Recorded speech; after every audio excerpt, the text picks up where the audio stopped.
नमस्कार साथियों, मैं हूं राजीव गुप्ता और आपका हमारे YouTube channel study with Rajeev में स्वागत है। अगर आप चैनल पहली बार तो सब्सक्राइब कीजिए और बेल आइकन को प्रेस कीजिए ताकि आपको नई नई जानकारी समय पर मिलती रहे।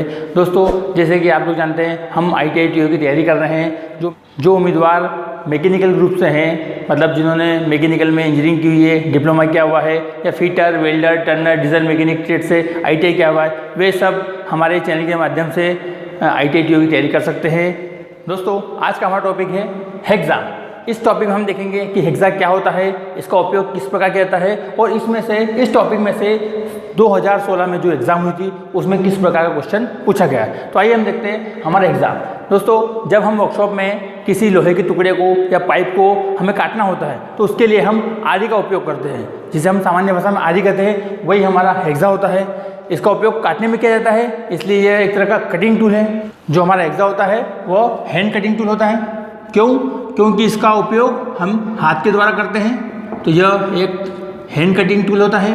इसे सामान्य भाषा में हम दस्ती आरी भी कहते हैं, दस्ती आरी। अगर हम हेक्सा की बात करें तो इसका उपयोग किसी भी पाइप को या लोहे के जॉब को काटने में किया जाता है। इसका उपयोग काटने में किया जाता है, इसलिए कटिंग टूल है। इसका उपयोग हाथ के द्वारा किया जाता है, इसलिए हम हैंड कटिंग टूल कहते हैं। सामान्य भाषा में इसे दस्ती आरी भी कहा जाता है। दोस्तों, ये हेक्सा का डायग्राम है। जो इसका ये भाग है जहाँ से हम हेक्सा को पकड़ते हैं, इसका हैंडल कहलाता है। यह इसकी फ्रेम है जो दोनों सिरों पर समकोण पर मुड़ी होती है। ये जो फ्रेम होती है ये तो लोहे की पत्ती की बनी होती है, स्टील की या स्टील के पाइप की बनी होती है। या तो इसे पाइप से बनाया जाता है या किसी पत्ती से जो मोटा फ्लेट होता है उससे बनाया जाता है। ये इसका जो भाग है यह स्लाइडिंग स्क्रू है। इसके इतने भाग पर जो इसका भाग, ये फ्रेम से जो बाहर भाग है, यहाँ पर थ्रेड होते हैं जिसके ऊपर एक फ्लाई नट लगा होता है। फ्लाई नट की सहायता से हम इसे कसते हैं। इसके जो स्लाइडिंग स्क्रू होता है, इसके अंदर के भाग पे ये जो पॉइंट बने हुए हैं यहाँ, और हैंडल के साइड पे यहाँ पे ये जो पॉइंट बने होते हैं, यहाँ पर हम ब्लेड को कसते हैं। ब्लेड यहाँ पे पिन लगी होती है, इस पिन को निकालते हैं और ब्लेड को फिट करते हैं। ये भी हमारी ब्लेड है, इस ब्लेड को यहाँ फिट करेंगे और वापस यहाँ पे पिन लगा देते हैं। जब इन दो हिस्सों में पिन लगाई जाती है, इसे हम प्रोंज कहते हैं। तो जहाँ पर ब्लेड कसी जाती है उस हिस्से को प्रोंज कहते हैं। और जो बीच में ये दिख रही है, ये है ब्लेड, और ये ब्लेड के टीथ हैं। ब्लेड के जो टीथ होते हैं वो हमेशा हमें फ्लाई नट की ओर रखने होते हैं। अगर हम इसे उल्टी दिशा में लेंगे तो हमारा कटिंग नहीं होगी, मतलब हम मटेरियल को काट रहे हैं वो कटिंग नहीं होगी। इसलिए हमें इस बात का ध्यान रखना है कि जो ब्लेड होती है, ब्लेड के टीथ हमेशा फ्लाई नट की ओर होंगे। जब हम इसमें ब्लेड फिट करेंगे प्रोंज में, उसके बाद हम फ्लाई नट की सहायता से जब उसे कसेंगे तो ये ब्लेड टाइट हो जाएगी और हम अपना कटिंग ऑपरेशन कर सकते हैं। अब हम देखते हैं हेक्सा के भाग। तो हमारे जो हेक्सा है इसे हम दो भाग में डिवाइड करते हैं। जो पहला भाग होता है वो होता है फ्रेम, और दूसरा भाग जो इसका है वो होता है ब्लेड। जो फ्रेम है, फ्रेम के अंतर्गत फ्लाई नट, प्रोंज और हैंडल, ये सब मिलके एक फ्रेम बनती है, और दूसरा हिस्सा होता है इसका ब्लेड, जो अलग से इसमें फिट किया जाता है। तो पहले हम देखेंगे कि फ्रेम, जो हेक्सा की फ्रेम होती है वो कितने टाइप की होती है, और उसके बाद हम देखेंगे ब्लेड के बारे में। तो आइए हम देखते हैं हेक्सा फ्रेम के बारे में। दोस्तों, अब हम बात करते हैं हमारी पहला पार्ट जो है हेक्सा फ्रेम का।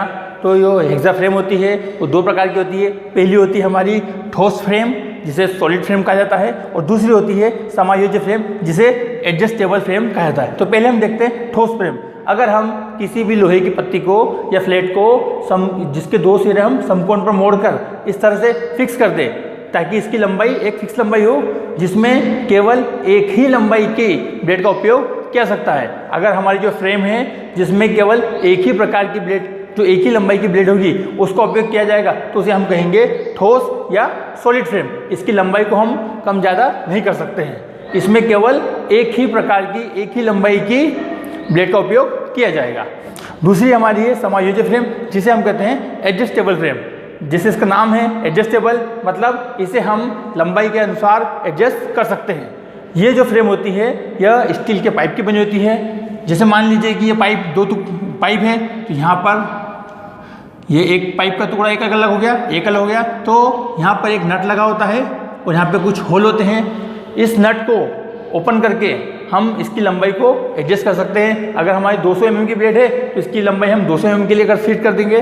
अगर हमारी ब्लेड की लंबाई 300 mm की है तो हम इसे 300 mm के लिए भी सेट कर सकते हैं। इस प्रकार एडजस्टेबल जो फ्रेम होती है इसमें हम अलग अलग लंबाई की ब्लेड का उपयोग कर सकते हैं।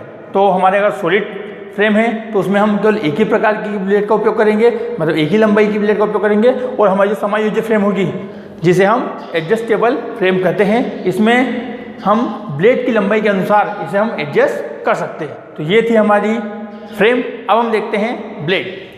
दोस्तों हम बात करते हैं हेक्सा में जो ब्लेड का उपयोग किया जाता है। जो हेक्सा ब्लेड होती है वो दो प्रकार की होती है। पहली जिसमें केवल एक तरफ टीथ कटे होते हैं और दूसरी जिसमें दोनों साइड टीथ कटे होते हैं। इन दोनों ब्लेड का उपयोग हम अपने आवश्यकता अनुसार कर सकते हैं। अगर हम बात करें इनके मटेरियल की तो यह जो ब्लेड होती है ये alloy steel, high carbon steel या हाई स्पीड स्टील की बनी होती है।